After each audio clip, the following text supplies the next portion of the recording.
is Bess McCarty, founder and coach with the MLM Millionaire Club, School for Network Marketers. How's everybody doing today? How's your week going for you? We're here every Tuesday. I'm here every Tuesday at 2 p.m. Central Time with a topic and a place for network marketers to ask questions as well. So feel free to type in a question or offer a comment or suggestion along anything. But the topic today that I prepared and would like to share with you is how to coach. How to coach yourself and how to coach your team past any obstacle that you run into. And being a coach for 30 years and a network marketer previously, not in a company now, I'm dedicated just to teaching, but previously, having been in a company and being a coach, you know it's very similar. You know that you're really a coach for yourself and your team too. So what does a coach really do? Let's just see what is a coach? What is the purpose of a coach? And how do you know if you're a coach? Well, a coach is someone who listens and elicits dreams out of people and yourself, of course, so that they can know what they are and so that they can your people that you're coaching can know what these dreams are, as well as sometimes just by having a listener and being able to express them. Another thing a coach does is a supporter, helps design the strategies, and I think it's very important to celebrate successes. I know that for me, I have a coach, and that's a very important function that I find psychologically that I just seem to need in my business, is someone to know what I've done and celebrate successes with me, and also troubleshoot the challenges and help to redo those or do those better next time. So to sum it up, I like to say that a coach helps you get there faster, easier, better, and farther. And that's what I love doing with people, because I know this is really a personal growth business. So I'd like to say hello to Ignacio and Margie and Kirsten and Frederick. Thank you guys for joining.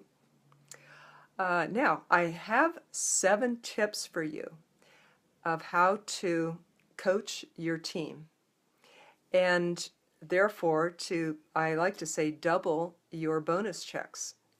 So number 1 is to see which of your team want to be coached and make that agreement that we will have a coaching mentor agreement with us, and set a time when you will meet, maybe by phone or Skype or in person, even at the coffee house.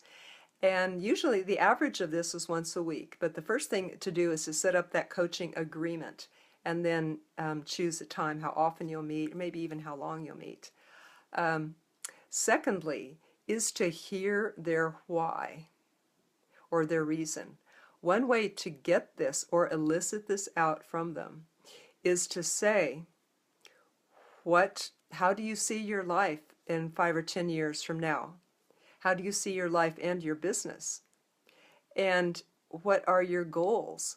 What would you like to have in your life? And once they know this and can express this, and this might be the first time they really thought this completely about it, but once they have expressed it, then you can say, what will that do for you? What will that give you in your life, and what will that look like? So then they might say, well, ultimately, these goals in my business will give me more time with my family, or I'll be able to make a difference in the world, or help build schools in Africa, or whatever their why is. A lot of times people's first priorities is their family and then the world. So that's what I found when I have been coaching people. And what you can do after they identify that is you can say, what will that do for you to reach that goal, or to be able to have time with your family, or to be able to give to your charity? What will that do for you? And then they'll be able to identify that. And then you can say the next question is to help them dig deeper is, what would the best part of that be? They have to think a little deeper. Once they do, you can ask under that, and what's the best part about that? Or why is that the best part? And so you see, you keep getting underneath and underneath to get their why, their true psychological why. Okay, so that would be step 2. Step 1 was agree to the 7 steps that I'm sharing with you right now how to coach. The number 1 would be to set the coaching agreement and time. Number 2 is to get their why in such a way. Be a good listener here and let it come out. They might be delighted what they discover too. Number 3 is design action steps together. And this would be their strategy that they take every day, every week, every month, and so on to reach their goals. Number 4 is set a timeline on these action steps, or a deadline for them, if you will. Number 5 is ask them, how do you want me to hold you accountable for these action steps and these timelines that you set out? Do you want me to check, do you want me to check back with you? How will you know that you've accomplished them? What landmarks or benchmarks do you have to know that you've accomplished certain ones along the way? And if you don't, how do you want me to hold you accountable? Do you want me to, if you disappear and don't check in or don't show up to the coaching sessions, do you want me to just to let you be? Or do you want me to go after you and say, hey, let's do what we've agreed to do? And all. Thank you for sharing the video, Linda, and welcome, Kelly. So glad to see you here. We're talking about how to coach your team, the 7 steps to do that. And so far we've talked about agree to coach, get their why, design the action steps, set a timeline, and ask how they want to be held accountable. The next step, the 6th one is, let's see, 4, 5, 6. Celebrate their successes with them. As I spoke a minute ago, that seems to be a very important psychological need to hear. Congratulations when we do something. We seem to need to hear that or to celebrate in some way. And part of that can be telling your coach or your upline what you've accomplished that week if you set up a weekly coaching agreement. And so that's the opportunity for you to edify, to celebrate, to congratulate them, way to go, or even post it on Facebook about them, brag about them, or mention them on a call, a team call or so on, or a newsletter that you might have that you send out. The 7th and last step is troubleshoot the blocks that come up. Because I imagine if you coach every week with one of your team that you agree to set this up with as a coach, that you will find that there are successes to celebrate, things that went well for them, and the blocks that they ran into. And so this happens to everyone. The unexpected always happens, right? Because success is not a straight line. It's a jagged, curvy, up and down line and everything, full of surprising obstacles. It could be family obstacles or time or health, or they find they don't have the skills that they thought they had, or anything. So what you do as a coach is you troubleshoot those obstacles and help find a solution for them. And you can do this together. When you run, one way to find solutions to obstacles is a process that I've developed and trademarked called Real Conversations. And this is real conversations with ourselves, which I'm going to describe in a minute. I want to welcome everybody, and Adrian, everybody who's here. Feel free to type in a question about anything that I'm talking about here, or any question in general, and or a comment, something that you have to share that I can read to the rest of the group about the topic today, which is coaching, how to coach. So I'll continue with what I have prepared. I would like to share with you my trademark coaching process, which I call Real Conversations, which is with ourselves. Kind of like true conversations, getting down to the reality, the truth of really what's under my obstacle. And this is how to be self-responsible and honest with ourselves. So this is the formula, you guys. It's very simple. It's 4 steps. And whenever you have a problem of any type with yourself, your family, with your team, you can use these 4 steps. They're across the board, applicable to everything. So the 4 steps are: identify the problem, identify the feeling behind it, the need behind that, and the solution to that need. So the first step is to identify the problem, such as your team member, your downline, says, I'm going to do 30 presentations this week. And you get on the coaching call with them and you find out that they don't. Okay, so the first thing is that they didn't make the calls. You identify the problem. You know, that's just an observable fact, right? No judgment around or anything like that. Next one is the feeling behind it. And the feeling could be one of fear of being rejected, fear of not being skillful enough, or feeling guilty that they didn't make the calls. So that's number two. So the second step, you identify the feeling behind that behavior. And third, you identify the need underneath that feeling. And then you find the solution. So let's look at those. If a teammate is not making their calls, it could be that they fear rejection. They take things personally. They think this is a personal rejection to them if they do hear a no. And most of the time they're going to, right? Unless they do my training, How to Always Get a Yes, which I'm putting out very soon for people. Free workshops for your team, by the way, How to Always Get a Yes. But if they haven't had this workshop and they don't know how to do this, most of the time they probably are going to get a no. And one solution to this, or one need that we can identify under that, might be the need for self-esteem or validation or self-worth. And a solution of how to get this might be, one of them could be, to stand in front of a mirror and say every day for a minute before making your calls, I am valuable and lovable and worthwhile, even when people say no to me, to seeing my business. I'm still valuable and lovable. And that does not affect my worth, my self-esteem. And their no is saying no to the opportunity, not to me. So that may help someone, a team member, or even yourself, if you have a fear of making the calls because of a fear of rejection. Now, some team members have a fear of making calls because they're needing confidence. Remember, what we're doing is identifying the need and then finding a solution to that. So underneath some people's procrastination to make calls might be a lack of confidence. So they're needing confidence. So how can they get to that? Well, one way might be the mirror exercise I just mentioned, but another way might be to get the necessary skills of how to talk to people and what to say and how to say it in the right way, such as the workshop that I mentioned, How to Always Get a Yes. Hi, Very Lynn. So glad you could join us, and hi, Stephanie. I'm glad everybody can join us. Hope this is helpful for you. So, other reasons that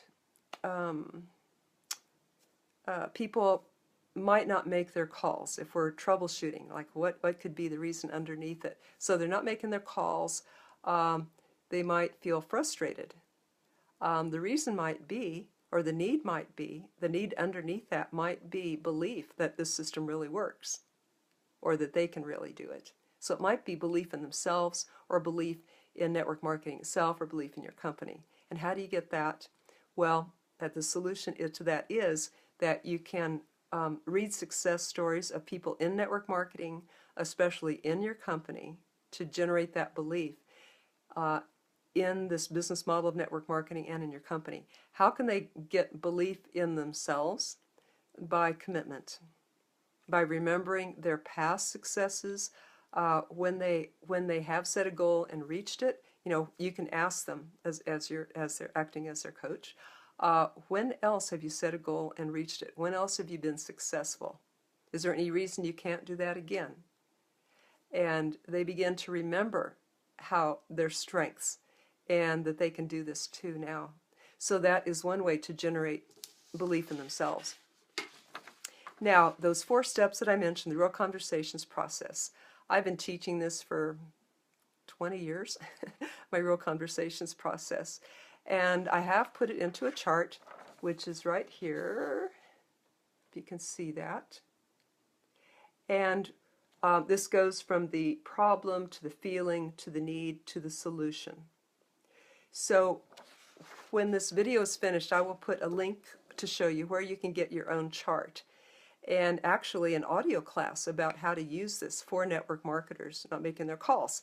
This the link will lead you to an hour-long class that has 3 examples that walk you through how network marketers can overcome the fear or the reluctance to make their calls.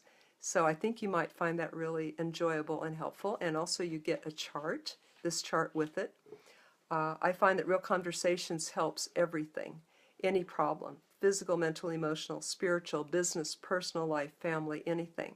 That I can always walk myself through those 4 steps, from problem to emotion behind it, to the need under that, to the solution of how to meet that need. I find that this applies across the board to every single issue in my life. And guess what? It often just takes moments to walk yourself through it. Within a minute, you can feel frustrated and stuck in everything. But when you use this process, that 1, 2, 3, 4 process, where it walks you from problem to solution, and it can happen in a minute.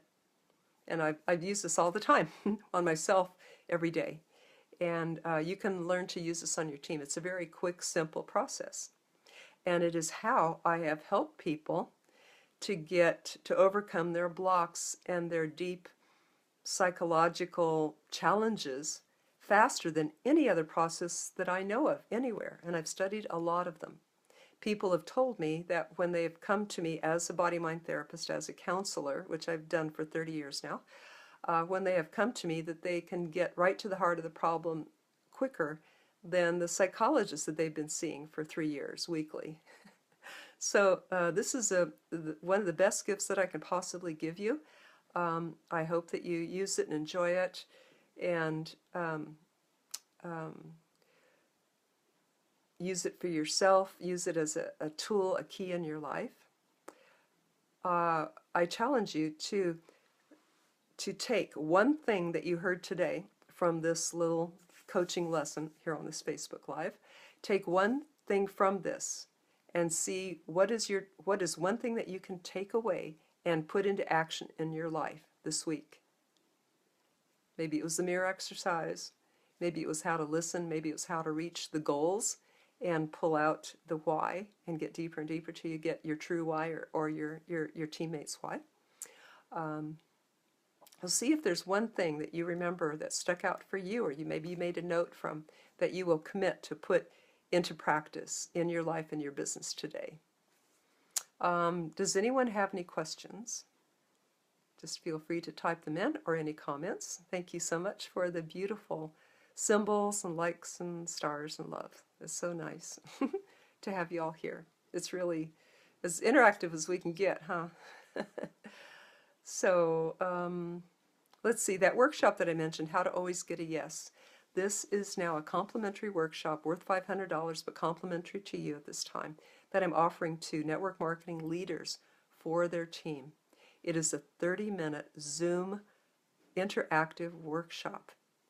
And I teach people, if you follow my system, you will always get a yes when asking someone to look at your business or your product, or even to join you in your business. So I'd love to share that secret with you. There's a secret ingredient in it that I've never seen taught anywhere else, that I found over the years works extremely well. So love to share that with you. I think I'll put the link for that as well. So thank you everybody for joining in, and happy prospecting, happy reaching your goals. Remember your why. Remember that you can do it. And remember there's a solution to every problem. And if you get stuck, you can feel free to call me, because that's what I do with people. I do also private coaching. So, oh, by the way, we also do this in my school, the MLM Millionaire Club, the School for Network Marketers. We teach all of these skills. We teach the skills and we teach mindset. The skills, we take one a month of Eric Worre's 7 skills, the GoPro, his GoPro books, 7 skills that he mentioned. We take one a month in the school, and we master that, get your skills at that up to a 10. Then we take the rest of the year to master mindset with my Real Conversations process like I just described, and we train and teach that in the school too, so that you can master it, use it for yourself, and use it for your team. So I think that's all I have to share. The school, the workshop, the link that I'll post leads you to a really good little teleclass and audio, and you get your chart that I mentioned. You get this chart too. Something you can put on your refrigerator, and every time you have a challenge, you can go and look at and walk yourself down through it. Remember, the 4 steps again are simply identify the problem, the feeling behind it, the need under that, and the solution to that need. Simple, huh? You just figure out what you're really needing underneath that problem and a way to meet that need. And if you get stuck, you can always call me and help. The students in the school, what they do is they get on and get coached that way as part of a group, so it's inexpensive for them. So thank you, everybody. Sending you love and well wishes on your day. We'll see you next time, every Tuesday and sometimes in between. Thank you. See you next Tuesday at 2 p.m. Central Time. Bye-bye.